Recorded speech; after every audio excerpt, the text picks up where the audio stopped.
Hi friends, welcome to my channel Hanvika honey. అందరూ ఎలా ఉన్నారు? మేమైతే మస్తున్నాం. ఏంటోనండి, యూట్యూబ్ ఛానల్ అయితే క్రియేట్ చేశాను కానీ యూట్యూబ్లో వీడియోస్ పెట్టాలంటే అస్సలు అవ్వట్లేదు చిన్నపిల్లలతో. ఈమె మా చిన్న పాప ఖుషి తల్లి, ఎంత క్యూట్గా చూస్తుందో చూడండి. మా పెద్ద పాప అయితే ఊకే చిప్స్ కావాలి చిప్స్ కావాలి మమ్మీ అంటుంది. సరేలే బయట నుంచి ఎందుకులే చిప్స్ అనేసి ఇంట్లోనే ఏదో ఒక స్నాక్ చేద్దామని ఒక బేషన్ తీసుకొని గోధుమ పిండి 2 కప్పుల గోధుమ పిండి అయితే తీసుకున్నాను. నన్నైతే అస్సలు చేయనివ్వట్లేదు. ఏదో ఒక పని చేస్తూనే ఉంది. మమ్మీ నేను చేస్తా అని చూడండి పిండిలో ఎలా చేయబెట్టి కలుపుతుంది. సరేలే కలపనియండి, వాళ్ళ సంతోషాన్ని మనం ఎందుకు కాదంటాంలే అని ఆమె పని ఆమెను చేయనిస్తూనే ఉన్నాను. అలా కలుపుకున్న తర్వాత అయితే కొంచెం వాము వేసుకోవాలి. వాము చాలా మంచిది. పిల్లలకైతే డైజెషన్‌కి యూజ్ అవుతుంది. అలానే మోషన్ కూడా ఫ్రీగా ఉంటుంది. అగో నేనేస్తా మమ్మీ అంటే ఆమెకు కూడా కొంచెం వామైతే ఇచ్చాను. ఆమె కూడా వేసింది. అలాగే కొద్దిగా టేస్ట్‌కు సరిపడా కొంచెం ఉప్పు కూడా వేసుకోవాలి.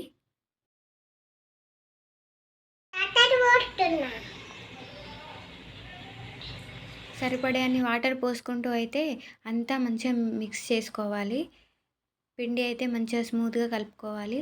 అంతా కలిపి పెట్టుకున్న తర్వాత అయితే ఒక 10, 15 మినిట్స్ అయితే పక్కకు పెట్టుకోవాలి. అలా పిండి నానిన తర్వాత అయితే మంచిగా స్మూత్‌గా వస్తాయి. పిండంతా కలుపుకున్న తర్వాత ఒక 15 మినిట్స్ తర్వాత అయితే ఇలా రౌండ్‌గా బాల్స్ అయితే చేసి పెట్టుకున్నాను. నేను ఒక ప్లేట్ తీసుకొని ఒక ప్లేట్ పైన అయితే చపాతీలాగా మొత్తం పల్చగా తాల్చుకోవాలి. పల్చగా తాల్చుకున్న తర్వాత నేను ఇంట్లో ఉండే ఒక చిన్న డబ్బా మూతతోటైతే రౌండ్‌గా చేసుకున్నాను. అలా రౌండ్‌గా చేసుకున్న తర్వాత నేను చూపిస్తున్న విధంగా అయితే చేసుకోండి. అలా రౌండ్‌గా షేప్ వచ్చిన తర్వాత అవి చిన్నగా ఇలా డబుల్ సైడ్ హోల్డ్ చేసుకోండి. ఇలా హోల్డ్ చేసుకున్న తర్వాత అన్నీ అయితే నేను ఇలా చేసి పెట్టుకున్నాను. తర్వాత స్టవ్ ఆన్ చేసి కడాయి పెట్టుకొని వీటికి సరిపోయేంత నూనె అయితే వేసుకున్నాను నేను. నూనె అయితే వేడైంది. నూనె వేడైన తర్వాత అయితే మనం హోల్డ్ చేసుకున్న అవైతే నూనెలో వేసుకోవాలి. వేసుకొని బ్రౌన్ కలర్ వచ్చేంత వరకు 2 సైడ్స్ అయితే మంచిగా కాల్చుకోవాలి. చాలా క్రిస్పీగా, టేస్టీగా సూపర్ వస్తాయి. ఒకసారి మీరు కూడా ట్రై చేయండి. పిల్లలకైతే బయట ఫుడ్ అలవాటు చేయకుండా ఇంట్లోనే ఇలాగా ఏదో ఒకటైతే స్నాక్స్ చేసి పెట్టండి. స్కూల్ నుండి రాగానే చాలా ఇష్టంగా తింటారు. చాలా బాగుంటాయి టేస్ట్ కూడా. చాలా సింపుల్గా ఈజీగా అయిపోయే రెసిపీ ఇది. ఇంట్లో ఉండే 3 ఐటమ్స్తో అయితే ఈజీగా చేసుకోవచ్చు. మా పాప అయితే ఎదురు చూస్తూ ఉంది, అయిపోయిందా మమ్మీ అని. ఇవి పిల్లలకే కాదు పెద్దవాళ్ళకు కూడా చాయ్లో తినాలంటే తినొచ్చు. చాలా బాగుంటాయి.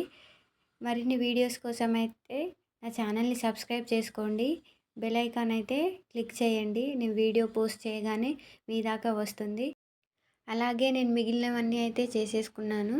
చాలా టేస్టీగా క్రిస్పీగా ఉన్నాయి. ఒక్కసారి మీరు కూడా ట్రై చేయండి. అన్నీ చేయడం అయిపోయిన తర్వాత మా పాపకు చల్లగా అయిన తర్వాత అయితే ఇచ్చాను.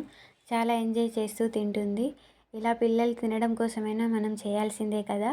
నచ్చితే లైక్ చేయండి. బాయ్ బాయ్ అందరికీ.